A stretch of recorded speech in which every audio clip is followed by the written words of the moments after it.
पंढरपूर सरकोली घरामधून अर्चनाताई शशिकांत कराळे ही पंचायत समितीच्या रिंगणामध्ये उभ्या आहेत. भारतीय जनता पार्टीनं यांना तिकीट देऊन उभं केलेलं आहे.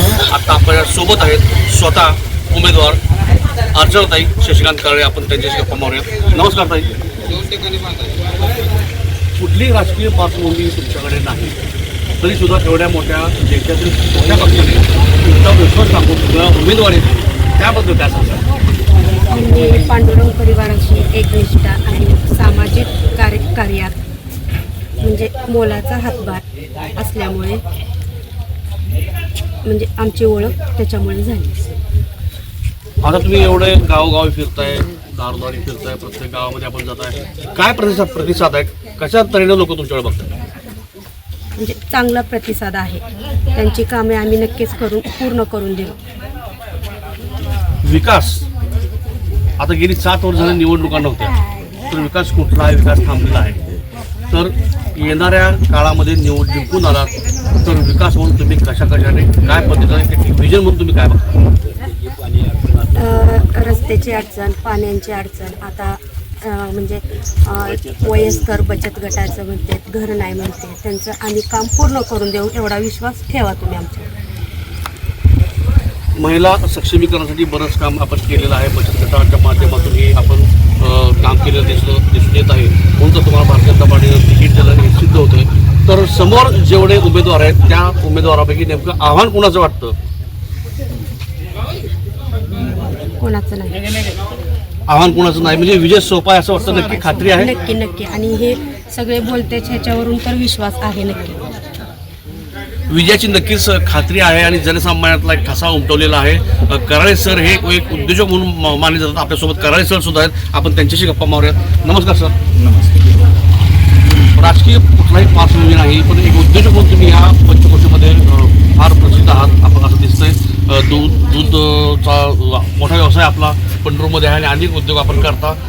तरुणांच्या हाताला आपण रोजगार पण दिलेला आहे आणि कित्येक घरं आपण उभी पण केली आहेत. नेमकं हा जो प्रवास आहे समाजकारणातून राजकारणाकडे, याबद्दल काय बोलताय? मी आज जरी व्यावसायिक असलो तरी आत्ता तुम्ही जो प्रश्न विचारला की राजकीय कोणताही वारसा नाही, असं नाही आहे. माझे वडील सरकोली गावचे 6.5 वर्ष सरपंच होते आणि त्यावेळेस मी अगदी 1ली-2रीला होतो. अगदी 1ली-2रीपासून ते 7वी-8वीपर्यंत म्हणजे गाव लेवलचं जे राजकारण असतं, जे काही कामाच्या पद्धती असतात ते मी अत्यंत जवळून पाहिलेले आहेत. तालुका लेवलचे जे काही नेतृत्व नाही येतात त्यांच्याशी संपर्क कशा पद्धतीनं असावा. मग दरम्यानच्या काळामध्ये महाविद्यालयीन कालखंडामध्ये थोडंसं वक्तृत्वाचा छंद लागला. त्यातून पुढं काही राजकीय पक्षांमधून राजकीय व्यासपीठांवरती जाण्याचा योग आला. त्यानंतर मात्र असं लक्षात आलं की बाबा आपल्याला कुठेतरी नोकरी करण्याची आवश्यकता आहे. आणि मग सरकोली गावामध्येच भैरवनाथ विद्यालयाला ज्युनियर कॉलेजला MA BEd शिक्षण झालेलं असल्यामुळं 3 वर्ष मी प्राध्यापक म्हणून नोकरी केली. परंतु कायम विनांदानिक तत्वामुळं मला असं वाटायला लागलं की नाही, आपल्याला काहीतरी व्यवसाय करण्याची आवश्यकता आहे. म्हणून मी नोकरीचा राजीनामा दिला आणि मग पंढरपूरमध्ये सुहासिनी दुग्धालय या आईच्या नावे मी दूध डेअरीची सुरुवात केली. मी स्वतः वैयक्तिकरित्या सुरुवात केलेली 2011 साली केलेली होती. आज माझ्यासोबत 50 कामगार काम करतायत. 1000 शेतकरी माझ्यासोबत जोडले गेलेले आहेत दूध देण्याच्या मानसिकतेतून. परंतु हा व्यवसायाचा प्रवास चालू असतानाच पांडुरंग परिवाराशीही माझं नातं या ठिकाणी मी जोपासण्याचं काम केलेलं होतं. त्यामुळं हे क्षेत्र माझ्यासाठी नवीन आहे असं नाही म्हणता येणार. राजकीय क्षेत्रामधली वाटचाल ही आहे, परंतु राजकीय क्षेत्रातून काम करत असताना सुद्धा माझा अँगल हा पूर्ण सामाजिक राहिलेला आहे. समोरच्यावरती टीका करून मत मागणं हा प्रकार माझ्याकडून कधीच होत नाही. मी माझं काम सांगून मत मागण्याचा प्रकार माझा सातत्यानं आहे. आणि याच गोष्टीमुळं अगदी नाही भारतीय जनता पार्टीसारख्या अगदी राष्ट्रीय लेवलच्या एका पक्षाची उमेदवारी प्रशांत मालकांनी अगदी म्हणजे सहजगत्या आम्हाला दिलेली आहे की त्यांना खात्री आहे की बाबा आम्ही पांडुरंग परिवाराशी निष्ठेनं काम करू, त्यांच्या कामाची पोचपावती आम्ही त्यांना निश्चितपणाने देऊ. हा विश्वास असल्यामुळंच ही भारतीय जनता पार्टीची उमेदवारी आम्हाला मिळालेली आहे. अजून कुणाकुणाचा पाठिंबा आहे जे पांडुरंग परिवारातले आहेत आपल्या पाठिंबा प्रत्यक्षपणे आणि अप्रत्यक्षपणे, असं कोण आहे? काय सांगाल? काय वाटतं त्याबद्दल? नाही, कासेगाव गटातून किंवा सरकोली गाणामधून आम्हाला राजकीय सहकार्य चांगल्या पद्धतीने, एकतर पांडुरंग परिवाराचं भारतीय जनता पार्टीचं मिळेलच, त्याच्यासोबत कल्याणराव काळे साहेब हे सुद्धा आता सोबत आलेले आहेत. त्यांचे जे कार्यकर्ते आहेत त्यांचे जे नेते मंडळ आहेत त्यांचंही प्रत्येक गावामध्ये सहकार्य मिळेल. सरकोली गावामध्ये आज जे विद्यमान सरपंच आहेत ते माझे सासरेच आहेत, म्हणजे माझ्या मिसेसचे सख्खे चुलते आहेत. तुम्हाला मी सांगितलंच की माझे वडील सुद्धा 6.5 वर्ष सरकोली गावचे सरपंच होते.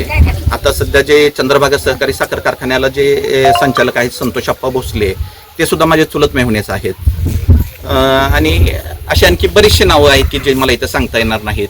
ओजेवाडी गावातून मी तुम्हाला सांगितलं की सीताराम भाऊ नागणे आहेत किंवा पंडितांना भोसले आहेत. ह्यांचं तर उघडच आमच्यासोबतच कार्य आहे. त्यामुळं आणखी काही लोकांचं सहकार्य आहे ते आम्ही निश्चितपणानं निवडणूक झाल्यानंतर तुम्हाला सांगतो. समाजकारण आणि राजकारण म्हणजे मला असं वाटतं की आपल्या हातामध्ये जे काम आपण घेतलेलं आहे ते काम प्रामाणिकपणे करणं ही सामाजिक भूमिका आहे. त्याच्यासाठी फार वेगळं काहीतरी करावं, इतरांना न फसवणं म्हणजेच एक प्रामाणिकपणाचं काम आहे. माझ्याशी जे दूध उत्पादक जोडलेले आहे त्या दूध उत्पादकांचे वेळेवरती मी नाही पेमेंट देणं, त्यांना योग्य दर देणं हे माझं कर्तव्य आहे. गेली 14 वर्ष मी हे प्रामाणिकपणानं करत आलेलो आहे. कामगारांच्या बाबतीमध्येही मी त्याच पद्धतीने भूमिका घेत आलेलो आहे. माझ्या नाही म्हणजे अगदी भाऊबंदक्यामध्ये असतील, नातलगांमध्ये असेल, कुणीही अडचणीत असेल तर अर्ध्या रात्री जाण्याची भूमिका मी त्या ठिकाणी पार पाडलेली आहे. त्यामुळं हे सगळे घटक जे आहेत ते घटक या निवडणुकीमध्ये आम्हाला सहकार्य करणार आहेत.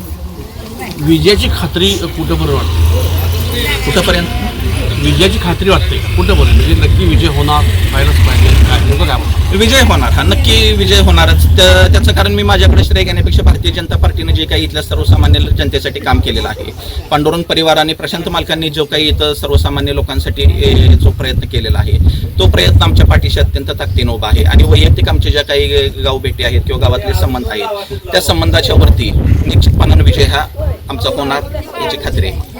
निवडून आल्यानंतर सर्वप्रथम कशाला प्राधान्य देणार? नेमकं विजय म्हणून काय बघता? निवडून आल्यानंतर मी नंबर 1चं काम हे माझं शैक्षणिक क्षेत्रातील असेल. म्हणजे गावोगावातल्या ज्या काही प्राथमिक शाळा आहेत त्या शाळांमधला जो दर्जा आहे तो दर्जा सुधारवण्याचा प्रयत्न मी माझ्या प्रशासकीय पातळीवर आम्ही करण्याचा प्रयत्न करू.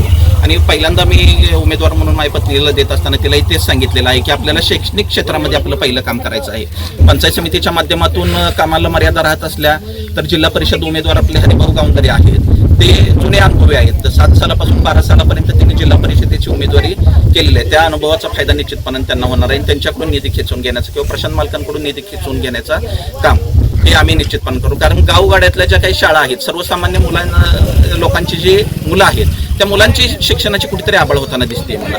आणि मी एक प्राथमिक शाळेचाच विद्यार्थी आहे. त्यामुळं प्राथमिक शिक्षण घेत असताना सर्वसामान्य लोकांच्या मूलमजुरांच्या मुलांचं शैक्षणिक हाल होऊ नये त्यासाठी जागेवरती ज्या शाळा आहेत त्या शाळांचा दर्जा कशा पद्धतीनं पंचायत समितीच्या आणि जिल्हा परिषदेच्या माध्यमातून सुधारता येईल ह्याचं काम मी नंबर 1ला करणार. हे होते शशिकांत कराळे, एक उद्योजक म्हणून पुढे आलेले, पण आता उद्योजक करता समाजकारण करता त्याला एक जोड म्हणून राजकारणामध्ये त्यांनी प्रवेश केलेला आहे आणि विजयाचा गुलाल नक्कीच उधळणार अशी त्यांना नक्कीच खात्री वाटत आहे. कॅमेरामन आयुषसोबत मी संतोष चव्हाण, सरकोली, पंढरपूर.